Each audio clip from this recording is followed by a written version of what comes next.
שלום לכולם. אנחנו נמשיך בשיעור עזר של חלק ב' בתלמוד 10 ספירות. אנחנו בעצם לומדים מושגים בקבלה. למדנו את השאלות והתשובות של השיעור הראשון, והיה לנו עוד שיעור, ועכשיו זה השיעור השלישי. בטח יישאר לנו עוד איזה שיעור אחד או שניים עד הסוף. אז בעזרת השם נעשה ונצליח ונזכה לדעת הקדושה.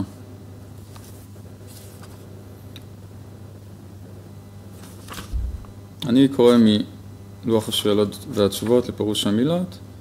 זה בעצם לימוד משלים שחוזר על המושגים ומסביר אותם, וזה יכול לסייע לכם בלימוד של התס עצמו. אוקיי.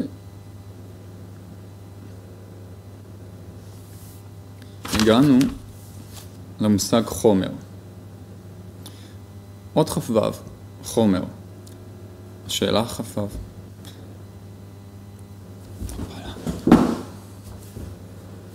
העוביות שבפרצוף, מבחינה ד' שברצון, מכונה בשם חומר של פרצוף. והוא שם מושאל מחומר גשמי מדומה, שיש בו ג' כותרים, אורך, רוחב ועומק, ושישה קצוות מעלה מטה, מזרח, מערב, צפון, דרום. אז כמו שאנחנו רואים שיש לנו חוקיות מסוימת לחומר, זאת אומרת שיש לו אורך, רוחב, עומק, יש גם כיוונים, יש 4 רוחות השמיים, יש 6 צדדים, מעלה, מטה, ימין, שמאל, קדימה, אחורה, אלכסונים, שדרך זה אנחנו תופסים את מרחב המציאות שלנו, מבחינה גשמית לחלוטין. אבל זה רק סימן מדומה לאיך שהתודעה הרוחנית בנויה.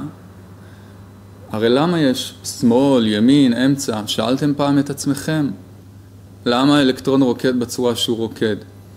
למה יש 7 אוקטבות?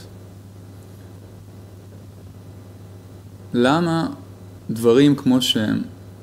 למה יש את כוח החשמל במציאות? למה יש את כוח המגנט?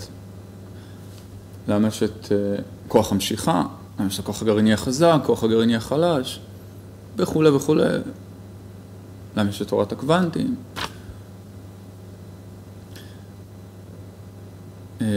אז אין לזה קשר ישיר לרוחניות, אבל זה רק דייק יפה, בעל הסולם, מדומה, וגם אצלו זה היה מדומה באמת. אצלנו הרוחניות היא מדומה, אצלו זה הפוך, אצלו הגשמיות מדומה, וזה יפה.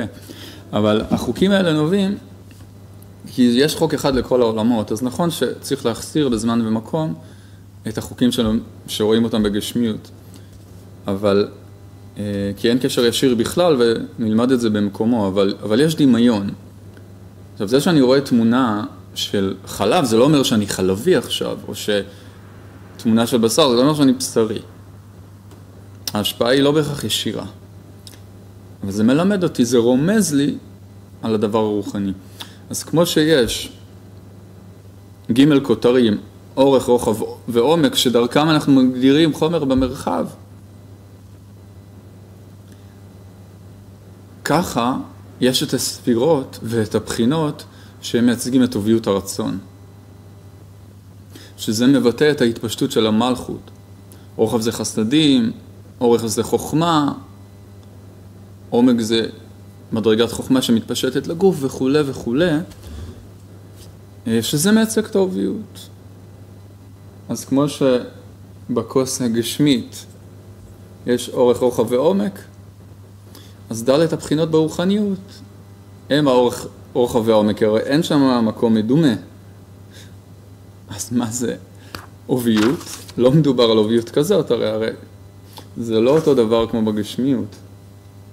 ד' הבחינות, השתוקקות, אם נדבר בשפת נפש, ההשתוקקות של הנשמה, זה נקרא החומר הרוחני.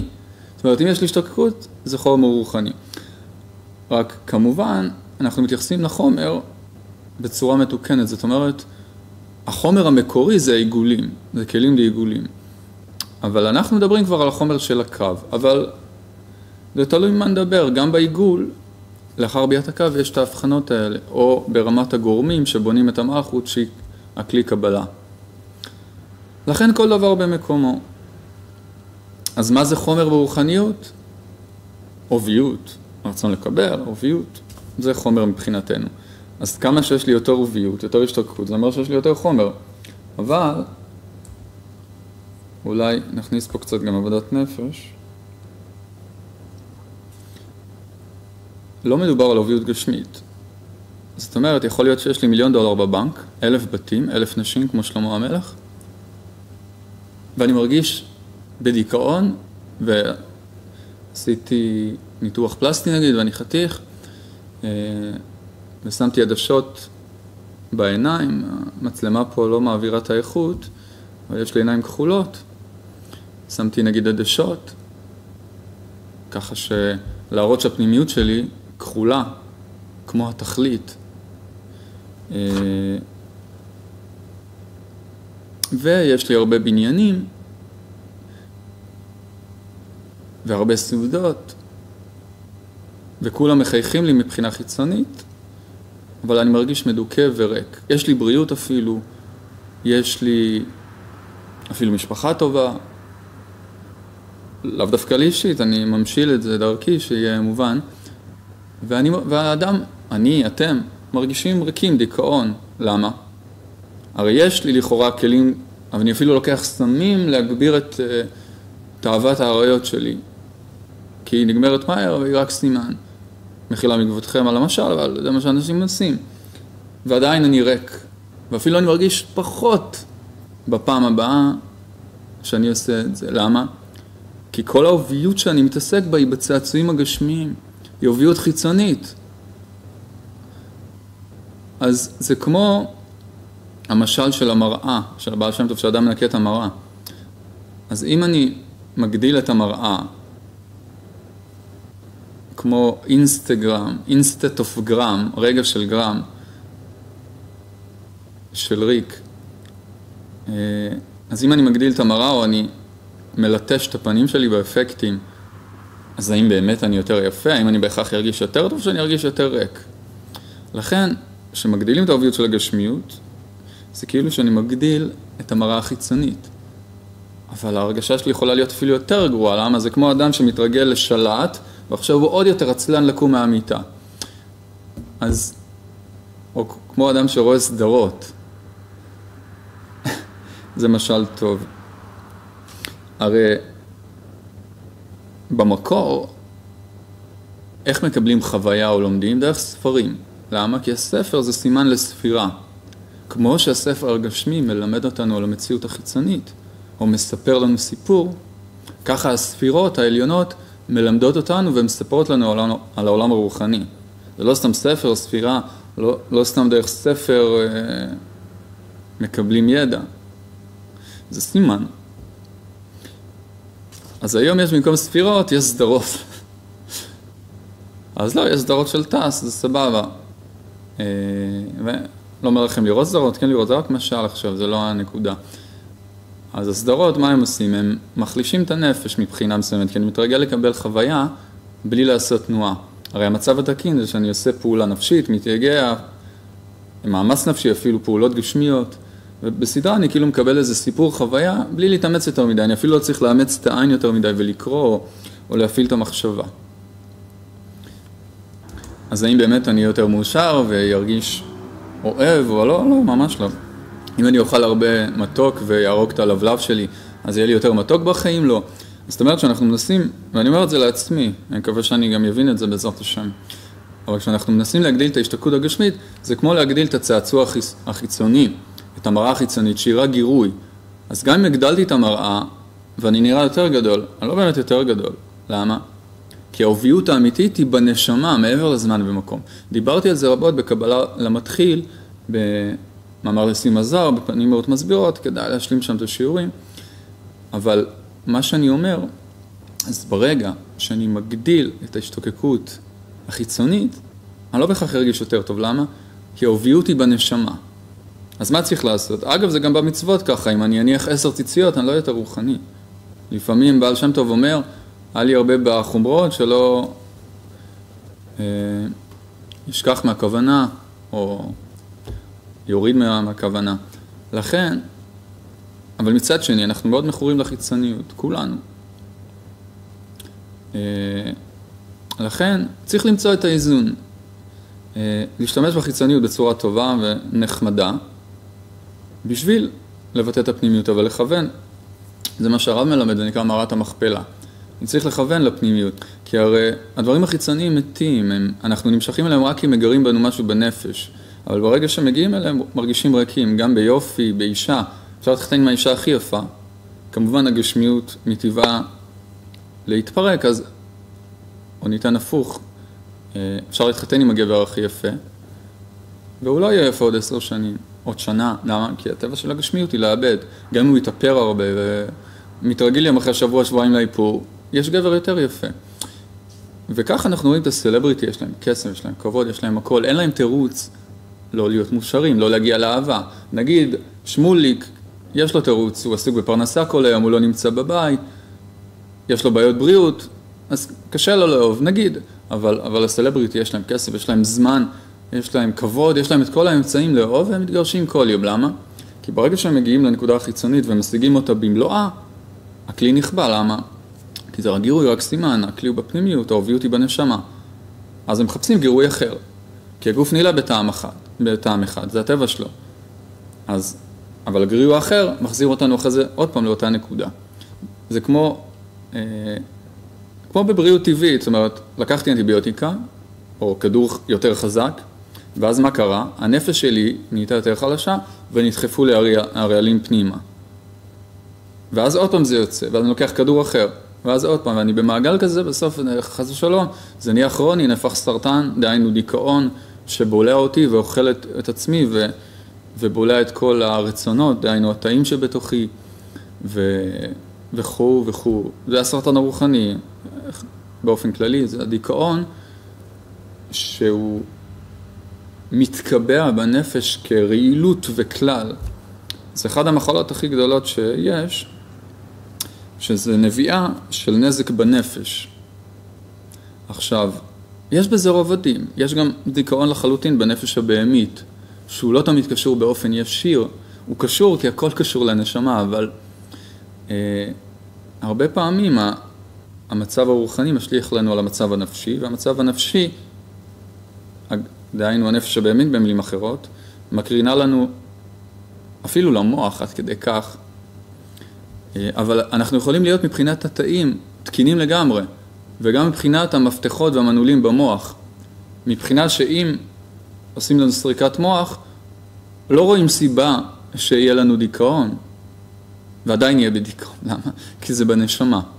זה יכול להתבטא בסימפטומים מסוימים, אבל בסופו של דבר זה הכל בנפש, והנפש היא לא קשורה ישירות לגוף הגשמי.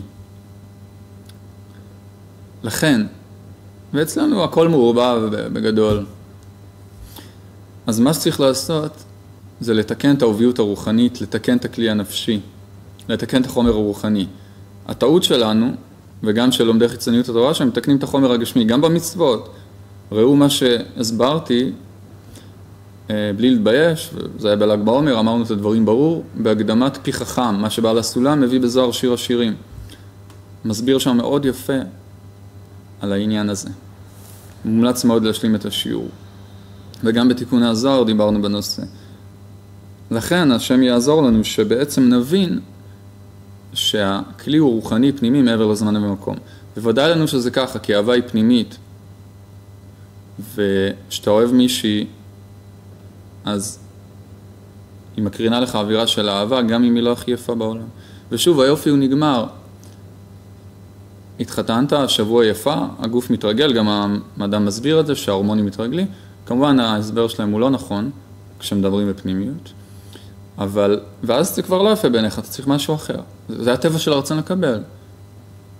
נותנים לו מנה, רוצה 200, זה לא יעזור, זה חוק. אלא אם כן עושים עבודה פנימית, אז זה משהו אחר. אז הכלי גודל פנימה, וממילא הגירוי מסתדר עם זה. אבל אם לא עושים עבודה פנימית, אז זה כמו לגרד בפצע, אז צריך לגרד עוד יותר, דהיינו גירוי יותר חזק. או להתחתן, להתגרש, להחליף, וזה לא נגמר, זה מערבולת שלא נגמרת. לכן, אנחנו צריכים לעבוד על האוביות הפנימית. אוקיי, עד כאן פסיכולוגיה קבלית. כ"ז, חיה. ייתכן שהשיעור היום יותר קצר, כי זה יותר בדיקה על המחשב החדש של הפייסבוק שאנחנו עקבנו, אז נראה לפי העניין. חיה, היא אור החוכמה בסוד הכתוב, החוכמה תחיה את בעליה. למה תחיה את בעליה? כי זה אור של מטרת הבריאה.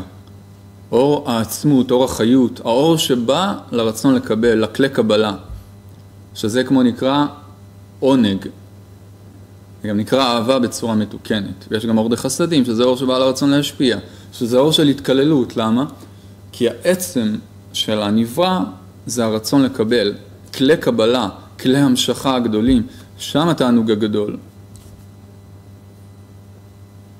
לכן החוכמה תחיה את בעליה, כי זה, הבעל זה הרצון לקבל. שזה הבעלות של האדם, זה מה שהוא מרגיש כעצם שלו, שזה בבעלותו, הפרטיות שלו. חיצוניות, כ"ח. הזך יותר שבכל כלי נבחן לחיצוניות הכלי, והוא בחינת כלי לאור מקיף המאיר בו מרחוק. זך יותר שבכל כלי נבחן לחיצוניות. כן? והוא בחינת כלי לאור מקיף המאיר בו מרחוק. אז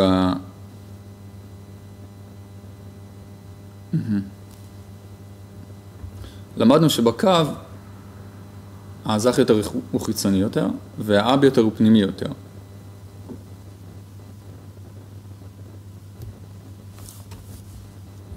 רק יש עניין שבעיגולים הזך יותר הוא משובח יותר. למה? כי בהשוואת צורה יותר למעציל בטבעו, אבל בקו הזך יותר הוא דווקא פחות משובח. למה? כי זה אומר שיש לו מסך יותר זך, וזה לגריותה. למה לגריותה? כי ככל שיש לי מסך יותר גדול, זה אומר שיש לי כוח יותר גדול, שאני מחזיק אותו בקדושה. זאת אומרת שיש לי יותר התנגדות. ככל שיש נגיד כוכב יותר גדול, הוא יכול גם לעשות היתוך גרעיני, וגם לא לקרוס לתוך עצמו, ולהיות באיזון, אז זה יותר עוצמתי, יותר חזק. ככל שיש מסה יותר גדולה שהיא מאוזנת, ככל שיש תאווה יותר גדולה לשם שמיים, ככל שיש אהבה יותר גדולה שלא גורמת לי להשתגע, אלא יש לי מסך עליה, והיא מאוזנת, אז המעלה יותר גדולה. ככל שאני יכול לוותר יותר לכלל, אז זה עוד יותר גדול. כ"ט, חוכמה. ידיעת התוצאות התכליתיים מכל הפרטים שבמציאות, שישנם בכל מציאות, נקראת בשם חוכמה.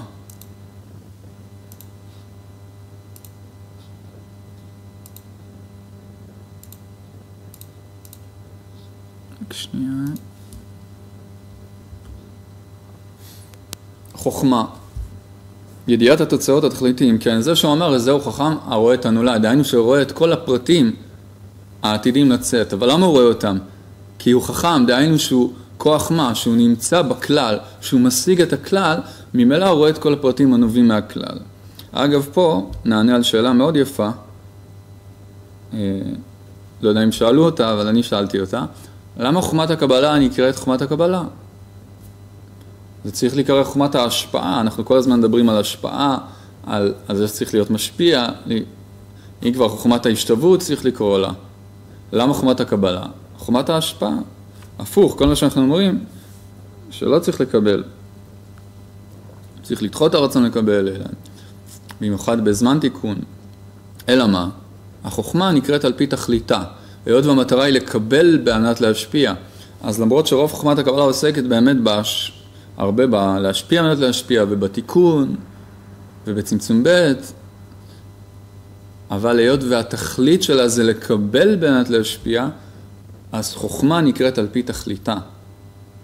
לכן זה נקרא חוכמת הקבלה, כי התכלית היא לקבל בענת להשפיע.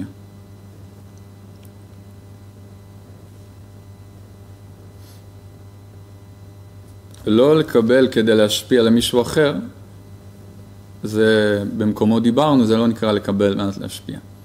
אלא עצם הקבלה יהיה השפעה. אוקיי.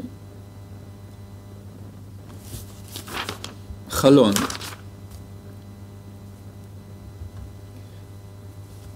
הכוח מבחינת עוביות המסך הנבחן ב10 ספירות דראש מדרגה או ב10 ספירות עיגולים, הנה כוח עוביות זה המתפעל בהם עם אור חוזר העולה אליהם ממסך נקרא בשם חלון.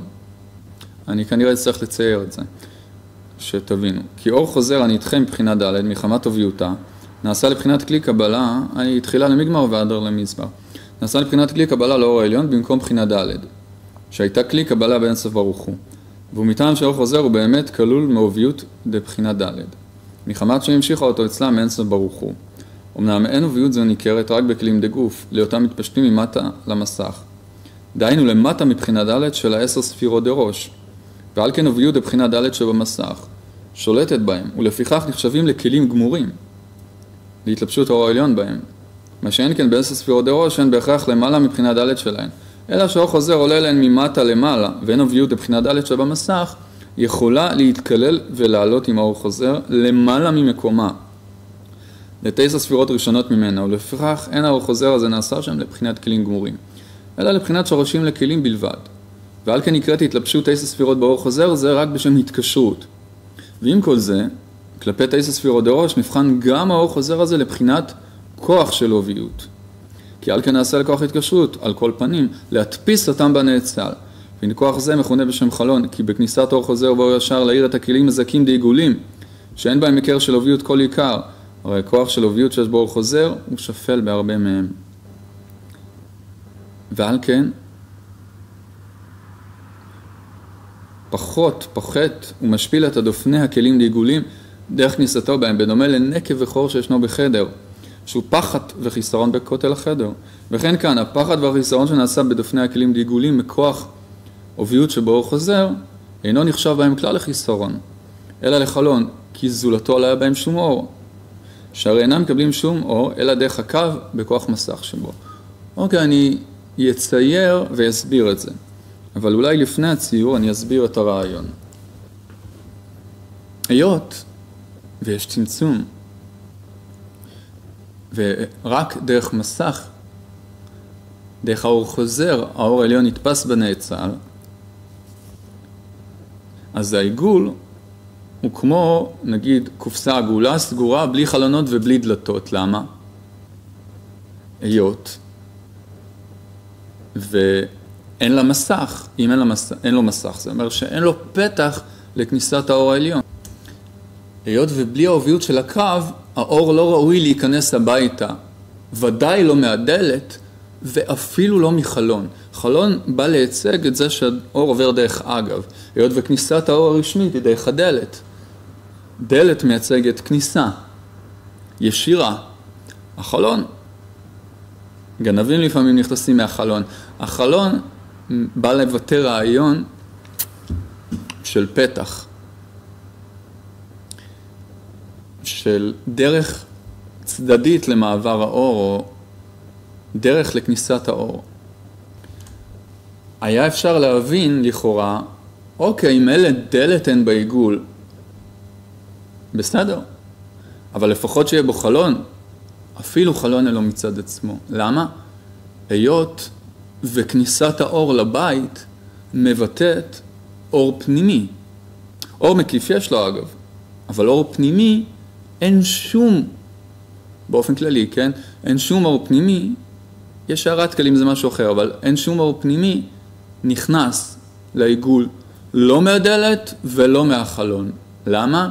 כי בלי השוואת צורה למאציל אי אפשר לקבל.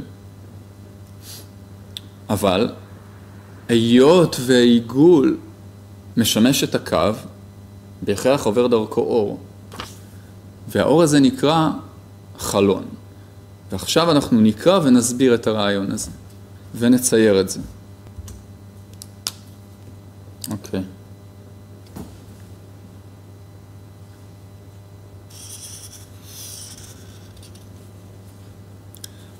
אז, אוקיי, אני אצייר אולי קודם.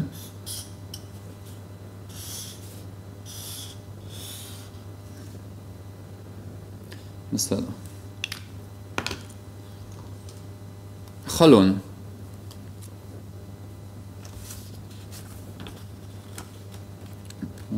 כן. הכוח מבחינת עוביות המסך הנבחן ב10 ספירות דראש, ראש, גוף.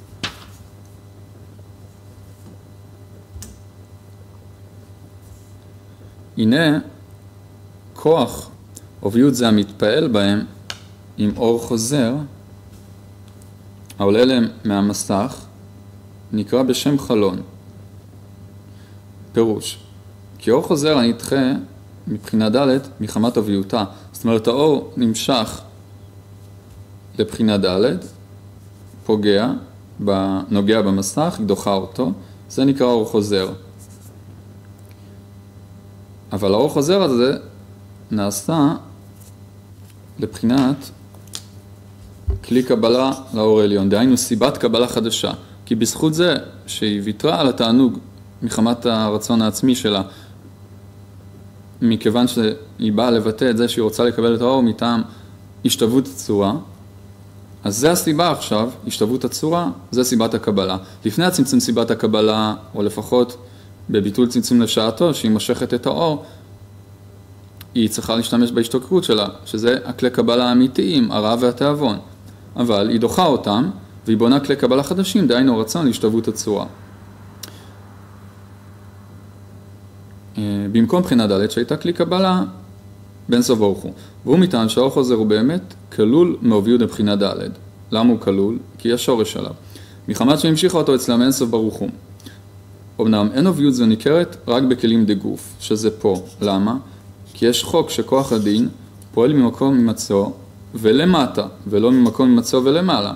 לא אפשרי שזה יעלה למעלה ממקומו. היות ויש חוקים, והחוק הוא שהדין פועל ממעלה למטה, ולא ממטה למעלה. רק בכלים דגוף, לאותם מתפשטים ממטה למסך. הרי פה המסך במלכות דראש, ופה זה למטה. דהיינו למטה מבחינה ד' של 10 ספירות דראש, שזה היא. ועל כן עוביות בבחינה ד' שבמסך שולטת בהם. למה? כי זה תחת החוק. ולפיכך נחשבים לכלים גמורים. כן. כלים דגוף הם כלים גמורים.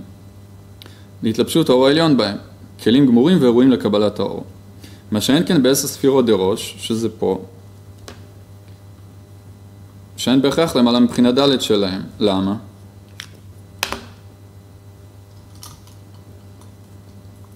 כי כאן זה בחינה ד' וכאן זה 10 ספירות דראש.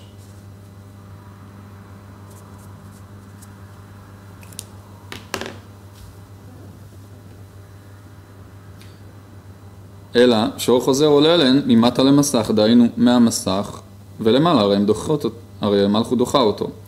ואין עוביות בבחינה ד' שבמסך יכולה להתקלל ולעלות עם האור חוזר. למה? כי יכולה רק מתחתיה, לא מלמעלה. כמשל, אולי יש כוח משיכה, אז הוא יורד, כוח המשיכה, האמת שזה נראה משל מדויק, כוח המשיכה הוא עובד מלמעלה למטה, הוא לא משך ממטה למעלה. זה אולי היעדר כוח משיכה, או אני ראיתי אנשים טיילים בכדור הארץ, כוח המשיכה משך אותם לקרקע, ולא הפוך. לכן, אין עוביות בבחינה ד' שבמסך יכולה להתקלל ולעלות עם האור חוזר למעלה ממקומה, ל10 הספירות הראשונות ממנה. לפיכך, אין האור חוזר הזה נעשה שם לבחינת כלים גמורים. למה? כי אין שם כוח הדין. אבל, אלא לבחינת שורשי כלים בלבד. ועל כן נקראת התלבשות 9 ספירות באור חוזר, זה רק בשם התקשרות. לא התלבשות, אולי התקשרות. למה? כי בכל זאת יש קשר ביניהם, בזכות זה גם מתפשט לגוף. כמו בזכות מחשבה טובה, אני אחרי זה פועל את המעשה.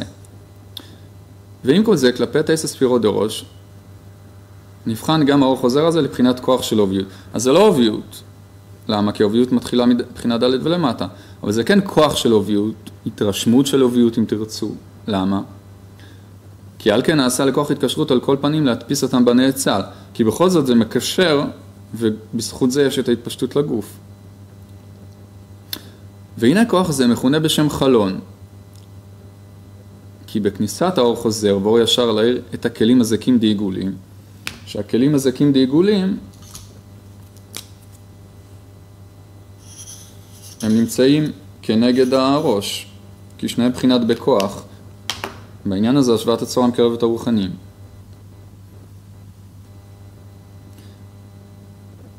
שאין בהם עיקר של אוביות כל עיקר מחמת עצמם. הרי כוח אוביות שיש באור חוזר הוא שפל בהרבה מהם, מהעניין הזה שהם באים מהבורא ואין ביניהם מבחין מדרגות ומה שנלמד במקום שלו. ועל כן פחות הוא משפיל את אופני הכלים דעיגולים. למה? כי לפני זה הם שווים במעלה ואין ביניהם מבחן, ועכשיו על ידי זה שהוא עובר בהם ניכר ההבחן ביניהם, כי הם עכשיו מתנהלים על פי חוקי הקו, שזך זה משובח יותר ואב זה פחות משובח. משפיל את אופני הכלים דעיגולים דרך כניסתו בהם, בדומה לנקב וחור שישנו בחדר, שהוא פחד וחיסרון בכותל החדר. כן, כמו עכשיו נשבר לי פה הקיר, אז זה חיסרון. אבל מצד שני, בזכות זה נכנס לי חמצן, הייתי מת אם לא היה לי פה עכשיו פתח בחדר, לא הייתי יכול לנשום. אמנם הוא דרך כניסה לאור השמש, וכן כאן, הפחד והחיסרון שנעשה בדופני הכלים דעיגולים, מכוח אוביות שבאור חוזר, אינו נחשב בהם כלל לחיסרון בעניין הזה, אלא לחלון. למה? כי זולתו לא היה להם שום אור, שהרי אינם מקבלים שום אור, אלא דרך הקו בכוח מסך שבו. אז החלון מצד אחד הוא גם ב10 ספירות דראש. למה? היות ואין להם אוביות בפועל, אז החלון מייצג את זה שיש להם התרשמות של אוביות מהאור חוזר והפעולה שהמסך עושה. לכן גם הראש הוא מקבל חלון. למה? כי הוא דומה לקו מבחינה מסוימת שאין לו אוביות, זאת אומרת אין לו אוביות המסך, כי המלכות היא דוחת האור, היא כוח האוביות, האוביות עצמה, אבל בגלל שהוא מתרשם אז הוא גם מקבל חלון. אז החלון הוא גם התרשמות, 10 ספירות, איך נגדיר את זה? 9 ספירות דראש, בשם חלון, התקשרות, וגם בכלים דעיגולים. היות ושניהם מקבלים את ההתרשמות והכוח של האוביות. ואחרי שזה מתפשט לגוף זה אוביות גמורה. אז אם אני רוצה לתת הגדרה קולעת וקצרה למושג חלון, ההגדרה תהיה כוח של אוביות שמתרשם או בראש הפרצוף, מה זה אור? גם בראש הפרצוף ובעיגול. היות ואין להם אוביות מצד עצמם. לעיגול בגלל שהוא עיגול, ולראש בגלל שהוא רק בכוח והוא רק שורש. והמלכות היא הכלי קבלה. פה זה רק גורמים, זה רק הכנה, אבל הכלי קבלה זה תמיד המלכות. אז הרעיון הוא, היות והעיגול שלא ראוי לאור מצד עצמו, ואמרנו אפילו לא לחלון, ודאי לא לדלת, אבל גם לא לחלון. דהיינו לא ראוי לשום אור פנימי. אבל אם אין אור פנימי, איך אני אנשום? צריך חמצן, לא ייכנס אוויר לחדר, אני אמות. היות והוא משמש את הקו, הטבע משמש את הקו, אז בזכות זה הוא גם מקבל אור. לא מדלת. דלת זה קו, צריך מסך, צריך סלקטור, זה אור ישיר, אבל החלון מייצג אור של כדרך אגב, כדרך מעבר. לכן, בזכות זה שהוא משמש את הקו, הוא מקבל אור פנימי. אמנם אור הנפש, למה?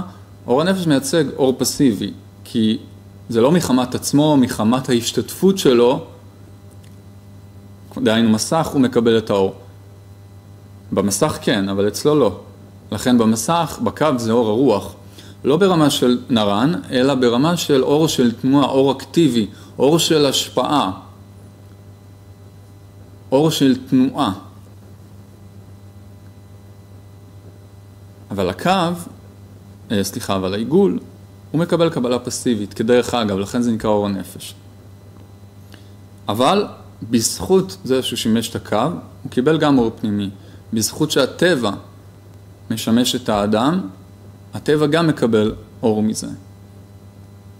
גם מרוויח מזה. בזכות שהצדדים החיצוניים שבנו ישמשו את הפנימיות שבנו, הם גם יקבלו אור. אור הנפש, לא יותר, אי אפשר. אבל זה גם אור גדול. בזכות זה שמשמשים. זה כמו שהגוי ישמש את ישראל. כמו שהחיצוניות משמשת את הפנימיות. אבל איפה האור הגדול יתקבל? בפנימיות.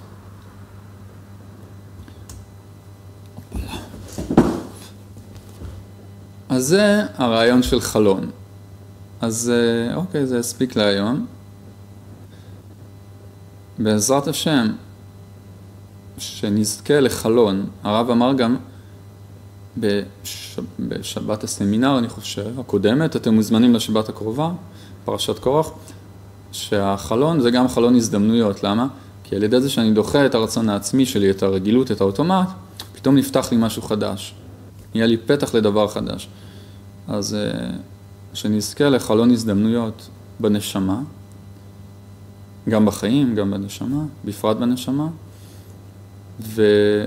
ושנזכה למאור התורה שיחזירנו למוטב, והקדוש ברוך הוא יעניק לנו דעת דקדושה, אמן ואמן. תודה רבה, אהבתם את השיעור? בבקשה, שאני אדע שאני צריך להמשיך עם זה, תעשו לייק, שיתוף, ירשמו לערוץ שלנו, תתמכו בנו, תודה. שלום לכולם, אנחנו לומדים תלמוד 10 ספירות חלק ב', שיעורי עזר על לוח השאלות והתשובות לפירוש המילות. זה לימוד משלים לדף היומי בתז. אנחנו בעצם מסבירים מושגים שבעל הסולם מסביר לנו בשפת הענפים, וזה יכול לעזור ללימוד ולהבנת הדברים. אז הגענו לאות למד א', יחידה. אור המלובש בספירת כתר נקרא בשם יחידה. אוקיי, אז כל פעם שאנחנו מדברים על מדרגת יחידה, אנחנו מדברים גם על אור, דהיינו תענוג, חוויה, מדרגה מאוד עצומה שנקראת כתר. זה גם מלשון יחד, מלשון מיוחד, שזה מדרגה הכי גבוהה שיש. אות למד ב', יציאה לחוץ. השתנות צורה המושגת ברוחניות מכונה בשם יציאה לחוץ ממנו. להיות שינוי הצורה המתהווה בחלק מפרצוף נבחן שחלק זה יצא מפרצוף ולחוץ. על דרך מדליק מנר לנר ואין הראשון חסר. יציאה לחוץ זה לא כמו שיצאתי מהדלת ועכשיו אני לא פה ואני שם. או שיצאתי פיזית. זה לא יציאה לחוץ ברוחניות. שינוי צורה זה יציאה לחוץ ברוחניות. אבל הוא אומר, אם זאת, השינוי צורה הזה ברוחניות הוא על דרך מדליק מנר לנר. ואין הראשון חסר, כי אין עדר ברוחני. היות ברוחניות היא שלמה והיא נצחית, לא יכול להיות בעדר, היות והיא כלל ולא פרד, לא ייתכן במציאות של העדר. ועל כן נמצא, כי כשמתחיל החלק לשנות צורתו, נהיה אחד עם זה, השתנות זו מתחילה להתפרד מפרצוף ולצאת לחוץ מפרצוף לרשות חדשה בפני עצמו. באופן שהשתנות הצורה ויציאה לחוץ זה מים נוח, כי אם שיניתי צורה, יצאתי לבחינה חדשה. אבל עם זאת, זה שונה מהגשמיות. שאם עברתי מפה לפה, אני גם קיים פה וגם פה. היות ואין עדר ברוחני, אלא רק תוספת. כתוב שהוא תמורתו יהיה קודש. אין חילוף ותמורה ברוחניות. כל התמורה היא בבחינת תוספת בלבד. זאת אומרת, כי אם זה עבר מפה לפה והוא לא נמצא פה, אז זה כאילו שהסיבה נעלמה. אז גם התוצאה תיעלם. לכן לא יכול להיות עדר ברוחניות. האמת שגם בגשמיות אין לגמרי עדר, זה רק נראה לנו ככה, זה אשליה. אתם רואים שיש חוק שימור האנרגיה, שהדברים לא באמת נהדרים. אבל ברוחניות אין שום עדר. מה שכן, ברוחניות של זמן תיקון, יש הסתרה. זה חשוב להבין. הסתרה יכולה להיות ברוחניות, אבל העדר לא קיים ברוחניות. מה זה הסתרה? שתיקנתי משהו, אבל הסתירו אותו ממני כדי שאני אתקדם קדימה. אז לכאורה נהדר לי הדבר, לא, זה לא נהדר.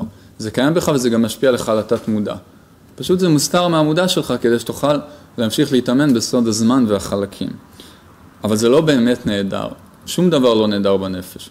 וזה גם מאוד יפה כי זה מראה שיש משמעות ושלמות לכל דבר. עם זאת, יש עדר בגשמיות. אז אדם צריך לראות כמה אחוזים הוא מחובר לגשמיות. אם 99% מחייו גשמיים, אז הוא נמצא במצב של היעדר מתמיד. אז נכון שאחוז אחד מזה, או 1.1, נוגע בנשמה שלו. אבל זה לא יהיה מורגש. אז בעזרת השם אנחנו חייבים לחזק את החיבור שלנו לנצח.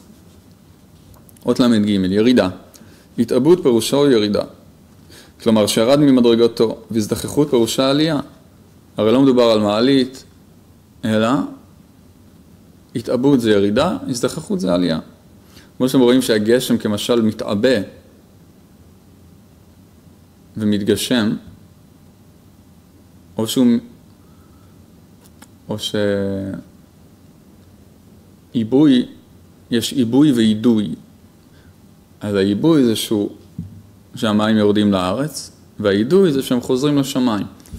אז כמשל, ככה הרצון מתעבה שהוא מתגשם, ומתעדה שהוא מתפשט. כי נתעלה בהשוואת צורה לאינסוף ברוך הוא, וזה הכלל. כל הזך יותר הוא עליון יותר, וכל אב יותר הוא תחתון יותר. למה הוא יותר עליון? כי יותר קרוב למעציל, ובהשוואת צורה יותר קרובה למעציל. אבל האמת צריך את שתי הקצוות, כי אם אני בהשוואת צורה למעציל, אבל אני גם צריך להרגיש את האני שלי. אז צריך שראשנו יהיה בשמיים ורגלנו בארץ. למד ישר. כשאור עליון יורד לכלים שיש בהם מוביות לבחינה ד', פירושו השתוקקות, שהרי ממשיכה אותו בהשתוקקותה. כי האור תמיד נמשך, אין שינוי באור. תמיד רוצה להטיב, זה תלוי ברצון. נבחן שהאור יורד ביושר, כלומר בהתאם גמור למידת האוביות וההשתוקקות שבה. בדומה לדבר כבד הנופל לארץ מלמעלה. אורו נופל בקו ישר גמור מלמעלה למטה ובמרוצה גדולה. מחמת כוח המשך שיש בארץ אליו.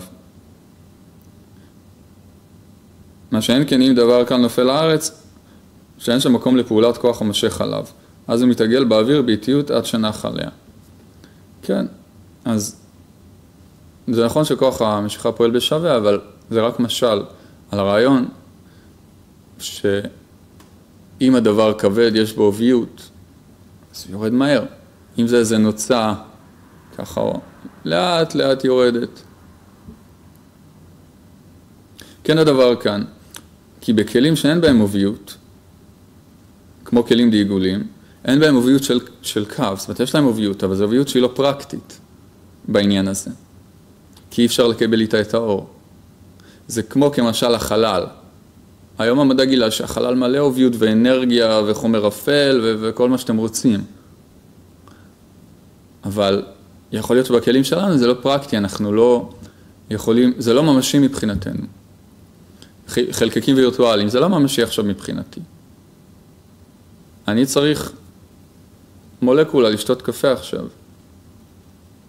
לא עוזר לי האלקטרונים שרוקדים עכשיו פה. לא באופן ישיר לפחות. לכן, כן הדבר כאן, כי בכלים שאין בהם אוביות, כמו כלים לעיגולים, דהיינו אוביות של מסך, נבחן שהאור הבא לשם בכוח הספירות היושר, הוא מתעגל, כי אין שם אוביות, שפירושו השתוקקות. כי מבחינתנו השתוקקות זה עם מסך.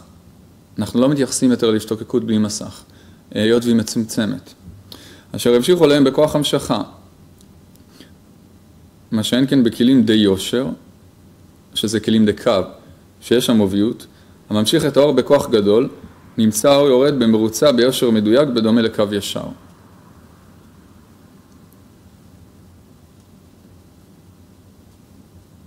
למה? כי בהתאם לאוביות. כמו נגיד האור עכשיו עובר בערך כדור הארץ והוא מושפע מההשתוקקות של כדור הארץ. אנחנו רואים זה רק משל, שהכוח משיכה משפיע על האור. למה? כי יש אינטראקציה בין הרצון לאור. בין הרצון להתפעלות, זה האור כפי שאנחנו תופסים אותו בלבוש המוחין שלנו, שזה תענוג שהוא מתגלה לנו בצורה של יש מיש. לא מובן באמת למה הכוח המשיכה משפיע על האור. למה? מה הקשר? גם לקח זמן אולי להבין את זה למדע בתקופות קודמות. אז קודם כל הוא לא משפיע באמת על האור, האור עצמו אין בו שינוי. הוא משפיע על התפעלות הכלי. אז מבחינתנו, היות וההמשכה תלויה ברצון שלנו, אז כשמושכים את האור, אז מרגישים את האור. אז מרגישים אותו יורד במדויק אלינו, על פי השתוקקות שבנו. לכן זה נקרא יושר, שזה יורד במדויק על פי הכלי. על פי צורת הכלי, האור מתקבל.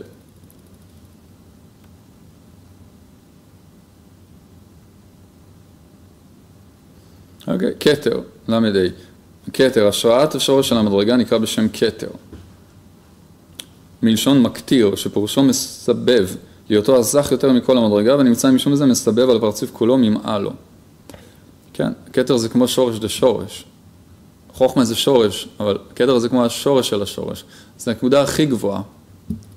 אם נמשיך עם המשלים של הלדים, אז האור בטבע, גם האור הגשמי, הוא דומה לבחינת הכתר.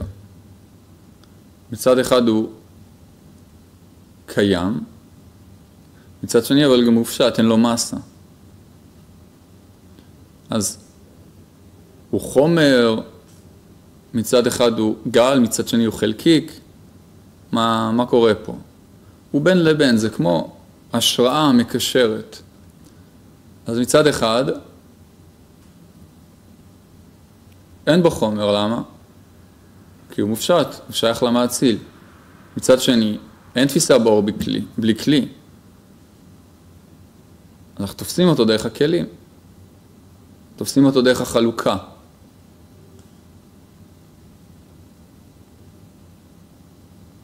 אבל מבחינתנו זה הדבר הכי זך, הכי גבוה שיש. זה אותו דבר ברוחניות. הכתר מייצג את השורש של השורש, את הדבר של ההשראה, את הדבר העליון מהכל, שמכתיר ומסבב את הכל. למה? כי הוא זך ביותר. אין לו אוביות, כי מבחינתנו הוא הכי זך שיש. זה שורש דשורש. אני מתייחס אליו לפעמים רק כצורה מרוב שהוא מופשט. לכן אנחנו גם מייחסים את הכתר, זה גם בבריאה, הרי אנחנו מדברים הכל ממה שהבורא ברא, אבל אנחנו מייחסים את הכתר לדבר הכי גבוה, למחשבת הבריאה, לצורה הכי גבוהה, לשורש של השורש, כי זו הנקודה הכי גבוהה. זה גם בחינת אמונה. ריבון העלמין, גם הבורא אנחנו מתייחסים אליו כבחינת כתר, כי זה מייצג את מחשבת הבריאה, את נקודת הגילוי הראשונית של הקשר שלנו למאציל. זה לא הבורא. אם אמרתי כתר, כל מה שלא נשיג לא נדע בשם. אבל זה המקשר ביני לבין הבורא, בצורה הכי גבוהה. אנטו חד ולא בחשבן. אנטו אילאלקו אילאין סתימה על כל סתמין, לת מחשבת תפיסה בכלל, אנטו דאפקט 10 תיקונין וקרינן לון 10 ספירן, לנגן בהון אלמין דהתגליין ואלמין דלא התגליין. אז הספירות הם רק לבושים, זה לא הבורא עצמו עצמותו, אבל אנחנו לא יודעים מה הבורא, כי אנחנו לא בורא, אנחנו נבראים. מבחינתנו הבורא זה הטוב השלם שרוצה להיטיב לנבראיו. אנחנו תופסים אותו דרך הספירות, למה? כי זה הרצון שלנו, ככה אנחנו בנויים, כל התפיסה שלנו במסגרת הבריאה. מחוץ לזה אני לא יודע מה זה. וגם, אבל זה לא מספיק הכלים שבי. גם השפע עצמו, הבורא עצמו מתגלה לנו בלבושי מוחין מסוימים. אז כמו שיש לי רדיו שקולט ערוצים מסוימים, זה טוב ויפה, אבל גם צריך לשדר את הערוצים האלה. אז הרדיו עצמו, רדיו זה משל של סקנים, יש כבר אינטרנט, אז הווי-פיי עצמו צריך שהוא יקלוט את התדרים המתאימים, דהיינו את הצורות המתאימות, אבל צריך גם שישדרו אותם. אז לבושי המוחין זה כמו הלבושים שהבורא מתגלה לנו דרכם, על פי סוג הרצון שלנו. אז כדי לשדר את השיעור עכשיו לאינטרנט, אני צריך שתי דברים. גם את הווי-פיי שמשדר וקולט, משפיע ומקבל, אבל אני גם צריך את מה שיעביר את זה. ומה שיתמיר את זה בחזרה, אגב, לפלאפון שלכם. אז אנחנו תופסים את המאציל, את רצונו להיטיב לנברא ואת עצמותו. מחשבת הבריאה, האינסוף זה כמו המקשר בינינו לעצמותו. כתר דה אינסוף. זה מבחינתנו הדבר הכי קרוב לעצמותו, כי שם אנחנו תופסים אותו כסיבה ראשונית להכל, כבורא. שזה אלוקות הכי גבוהה שיש. גם בעולם האצילות אנחנו אומרים, איהו וחיו וגאונו יהיו אחד בעונה. הרי עולם האצילות זה בריאה, איך אנחנו אומרים שזה אלוקות? אלא אלוקות הכוונה שאני רואה את התגלות הבורא בצורה אחדותית. זה הכוונה האלוקות. בקשר ביני לבין הבורא. אבל הבורא עצמו מופשט מהכל, אני אף פעם לא אשיג אותו, וגם זה לא חסר לי, כי אני נברא. מה שחסר לי זה קשר לבורא. קשר, והבורא זה רצונו להיטיב לנבראיו. וזה השלמות, זה כמו הוא אומר, זה כמו שלא חסר לנו אצבע שישית. זאת השלמות, זה מה שימלא אותנו בצורה אינסופית, להשיג את הקשר למאציל. הוא אומר גם שהנשמה יודעת שהיא לא משפיעה על עצמותו, קורא לזה, הוא ביד נביאים אדמה. אבל עם זאת, זה כמו משחק, כמו שאבא לא צריך את הציור, אבל הוא אומר שהוא צריך את הציור לילד. מבחינת הילד זאת האמת של הילד, הוא מאושר עכשיו שאבא דואג לו מהציור. אז אנחנו צריכים איכשהו לחבר בין בית התפיסות, כי מצד אחד אנחנו צריכים להשפיע נחת רוח לבורא, אבל אנחנו פועלים למקום המשותף. לבורא אין בו שינוי, הוא שלם והוא תמיד שלם. זה לפעמים קשה להבין את זה, כי יש לנו מחשבה גשמית, או מחשבה של נבראים. וזה בית הפכים, אנחנו צריכים ללמוד לחבר אותם. וזה באמת משהו פלאי, אנחנו לא נשיג את זה אף פעם, כי אנחנו נבראים. נברא זה אומר רצון לקבל, זה אומר חיסרון. אז כל המחשבה שלנו היא דרך חיסרון ומילוי, דרך היעדר, דרך כלי. ומבחינתנו אפילו, האור, הבורא הוא הפוך לגמרי. הוא השלמות, הוא המילוי, הוא הנצח. אז אנחנו צריכים לחבר בין הבורא לבריאה. ואז נגיע לשלמות הרצויה. בעזרת השם. אבל הוא עצמו, זה החוק הראשון בקבלה. אין לנו מושג מה זה, והאמת שזה גם לא חסר לנו, כי מה שחסר לנו זה על פי הכלי שלנו.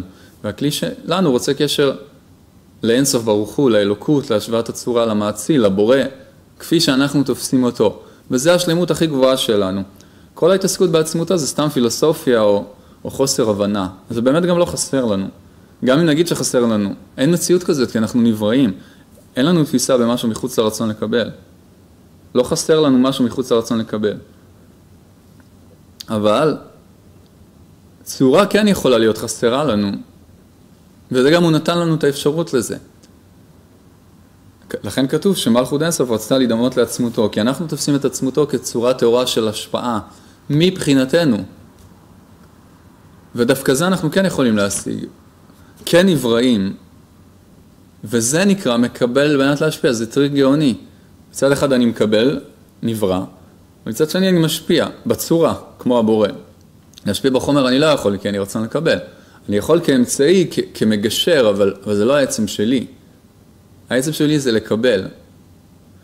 אז לקבל בנת להשפיע, מחבר לנו את כל התמונה. אבל אנחנו נוכל לעשות את זה רק בגמר התיקון. כרגע אנחנו בונים את זה לאט לאט כדי שנהיה שותפים. חוכמה מאוד עצומה, שנזכה. למדוו, לאט לאט. לאט לאט. המשכת האורות בסדר המדרגה, בסדר סיבה מסיבה, מכונה לאט לאט. היות ואני מדבר מצד הרצון, אז כשהרצון מושך את האור והוא לא בא מלמעלה, מטעם העליון, אז זה נקרא לאט לאט. למה? לאט לאט, על פי ד' בחינות, על סדר המדרגה. אגב, הלאט לאט הזה יכול להיות בין רגע, כי אין זמן ברוחני, אין זמן גשמי ברוחני. אז מה זה לאט לאט? על סדר המדרגה. כי אין זמן רוחני, ברוחני. יש זמן רוחני, שזה נקרא תנועה, חידוש צורה, אבל זמן גשמי אין ברוחני. לכן לא מובן למה אתה אומר לי לאט לאט, אלא לא. זה שם מושאל מהלאט לאט שאתה מכיר. לאט לאט ברוחניות. זה הסדר המדרגה. רק היות ופה המדרגות מופרדות לנו בזמן, בשנות אור, במה שתרצו. אז אנחנו תופסים את הלאט לאט כדבר גשמי, כמו צו. אבל לא, הלאט לאט ברוחניות יכול להיות ברגע אחד, ביחס לגשמיות. אבל לאט לאט דיינו על סדר המדרגה. או מטעם המשכת התחתון.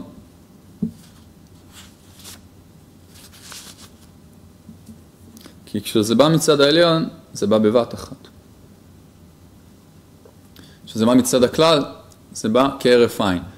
כשזה בא מצד התחתון, הוא תופס את הכלל דרך הפרטים, לכן זה צריך לבוא על סדר המדרגה. מחבר.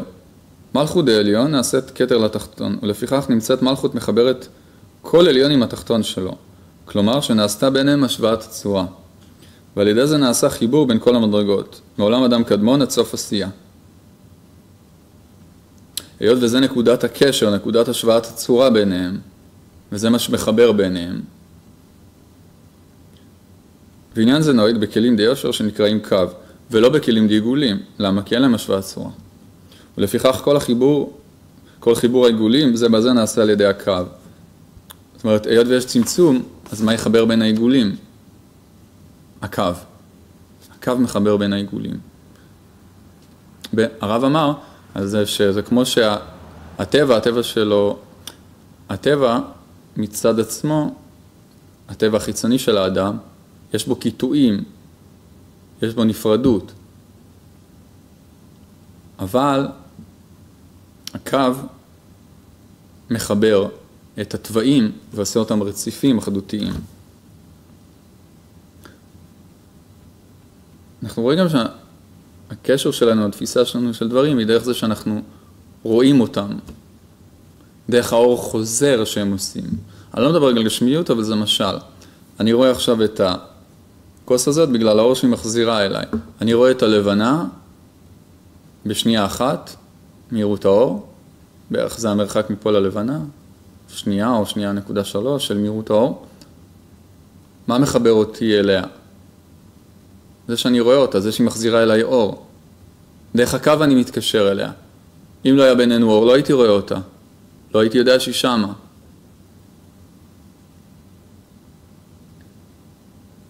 הקשר של כל דבר זה דרך הקו. הוא מה שמחבר.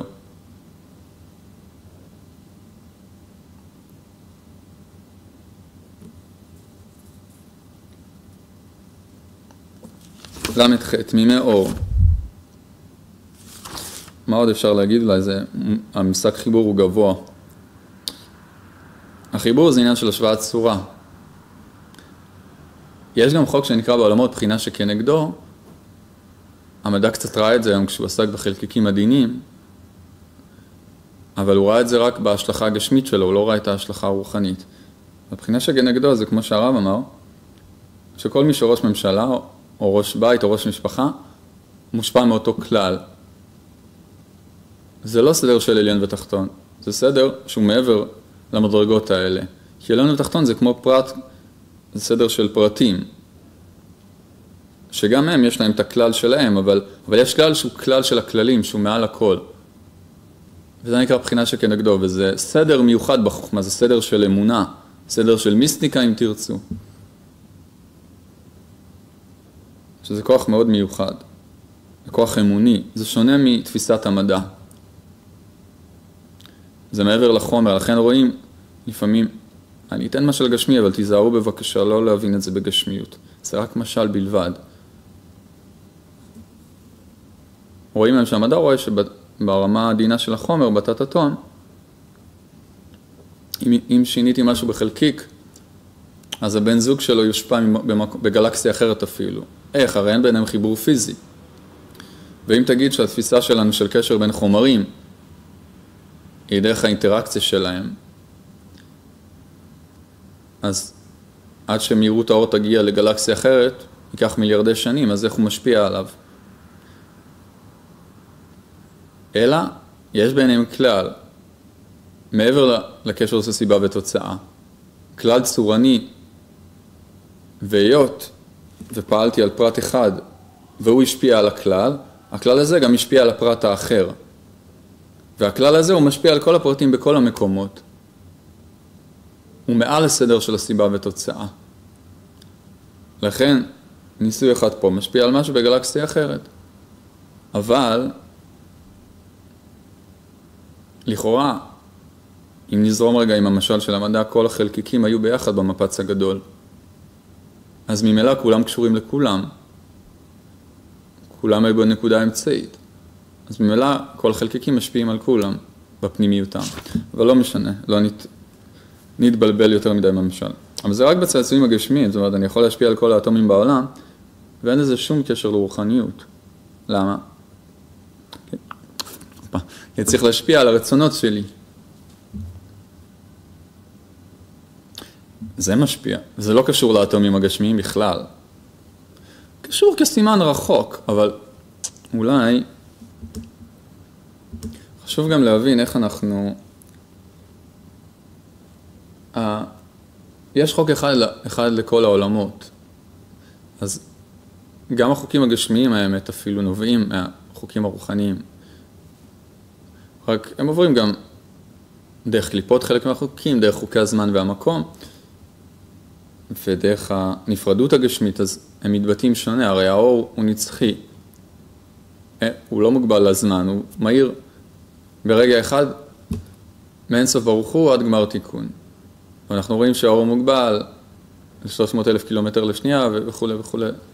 אבל זה לא, אני לא יכול לקחת חוק גשמי ולהשליך אותו ברוחניות. אני יכול לפעמים להשתמש בזה כרמז, כסימן חמוד.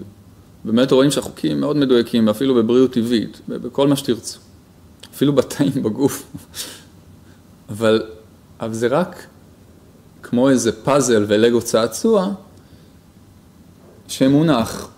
אם הרכבתי או הבנתי את הפאזל נכון, זה לא הרכבתי פאזל של בניין. זה לא אומר עכשיו שבניתי בניין. סך הכל הרכבתי פאזל. אני יכול קצת ללמוד מהפאזל, איך זה רומז לבניין, איך נראה בניין, אבל זה לא אומר שבניתי עכשיו בניין עם ילד הרכיב פאזל. אז אותו דבר פה, אנחנו יכולים לראות את החוקים הגשמיים כרמז, מדי פעם לעזר בהם, זה סימן נחמד, אבל אין קשר ישיר ביניהם בכלל לדבר הרוחני.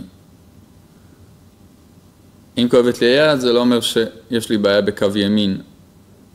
לא קשור בכלל. רחוק מאות אלפי שנות אור. אבל זה נכון שזה כן, כרמז אני יכול ללמוד את זה.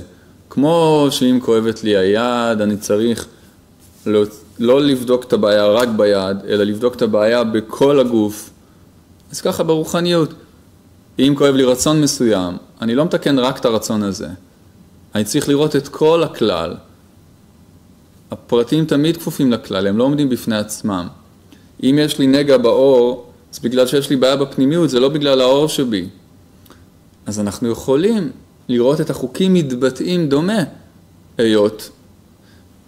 ויש יחס של חותם ונחתם בעולמות. חלקי זמן ומקום, פחות זמן ומקום. אבל הקשר הוא לא ישיר בכלל. זה לא קשר של סיבה ותוצאה, זה קשר של סימן וסיבה, זה משהו אחר לגמרי. אולי נדבר על זה בפעם אחרת, כי זה פחות קשור לנושא. אז זה חשוב להבין. אבל נתתי משל, כדי שתבינו את הרעיון. אז מחבר זה עניין מאוד מיוחד, כי כל החיבור הוא דרך השוואת צורה. זה החיבור היחיד שיש מבחינתנו. דווקא הפירוד הוא מהשינוי צורה. והרצון לקבל, הקליפות, הן באות מצד הפירוד, מצד השינוי צורה. ואז אנחנו מרגישים ריקים ונפרדים, והאור מסתלק, וכל העולם מסתובב סביב הדבר הזה. אם נבין שהקו מחבר בעזרת השם, ונחיה את זה, נתחיל להרגיש את הבורא, נתחיל להרגיש את האלוקות, נתחיל להרגיש שאין באמת פירוד. אפילו מפה לגלקסיה אחרת אין פירוד, אם אני מתחבר דרך הקו. מה זה הקו? האידאה, השוואת הצורה, אור חוזר, הקשר למעציל. למד חטא,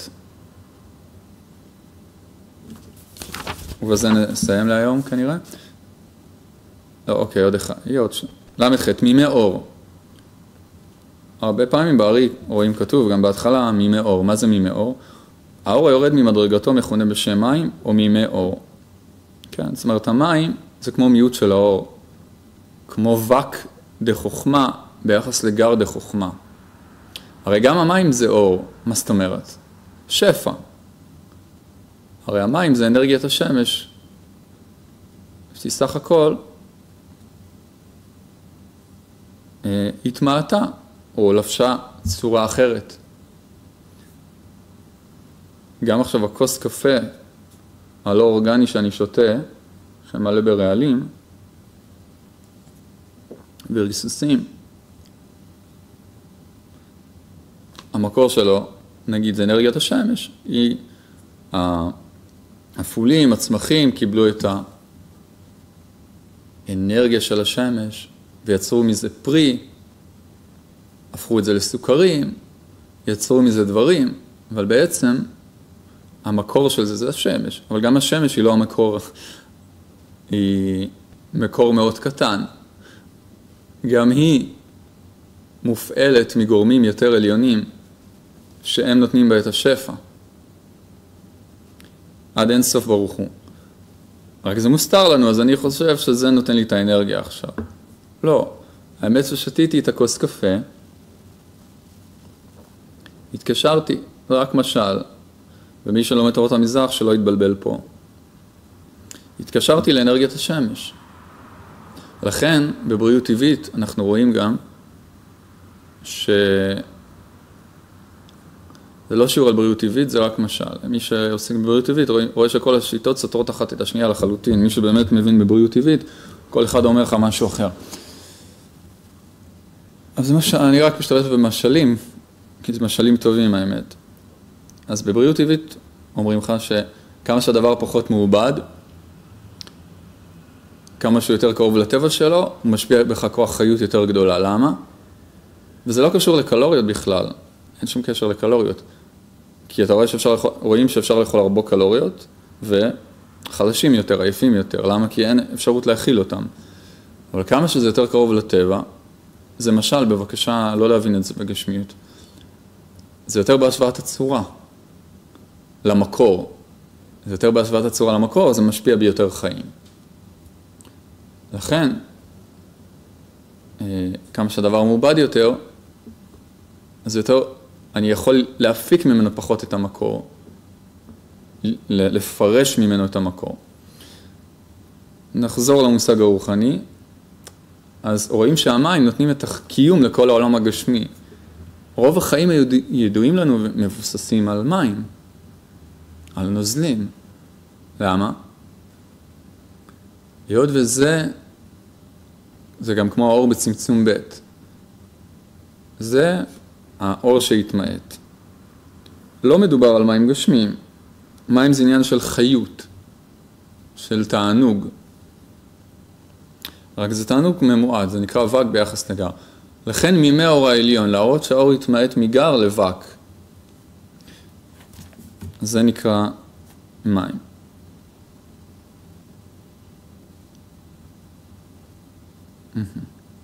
אוקיי, למתת, אחרון להיום, מלכות. בחינה האחרונה נקראת מלכות, על שם שממנה נמשכת בחינת הנהגה בתקיפות ושליטה מוחלטת כדוגמת מוראה של מלכות. כן. היות והמלכות גם מייצגת את המסך של שליטה בתוקף וברצון ובכוח ובדין בעיגול, ברצון העצמי. לכן גם זה נקרא מלכות מלשון למלוך על הדבר, למלוך על הרצון. נקראת גם מלכות, היות והיא בחינת ההשתוקקות, הספירה האחרונה, אבל בהקשר שהוא מביא לנו פה באמת מלשון מלוכה, כי האדם מרגיש שהוא מולך ברצון שלו. אבל פה הוא מדבר איתנו על הקו. ובקו, המלכות היא כוח המסך, היא שולטת ברצון, ולכן זה נקרא מלכות. אוקיי, עד כאן להיום. בעזרת השם נסיים את לוח השאלות והתשובות הזה לפני חלק ב'. עוד לא מעט שיעורים, בעזרת השם נגמור את חלק ב' ונגיע לחלק ג' בתלמוד הספירות. בעזרת השם, אם יצא ונספיק ותיתנו הרבה שיתופים ולייקים לשיעור ותגובות, ואני יודע שאני צריך להמשיך בו, אז גם נלמד את לוח התשובות לעניינים, שזה שאלות ותשובות בחוכמה, שהם עושים סדר ומדייקים את הדברים ומחדדים את המחשבה. תודה רבה, ובעזרת השם נעשה ונצליח. ונזכה למאור התורה ולדעת הקדושה, אמן.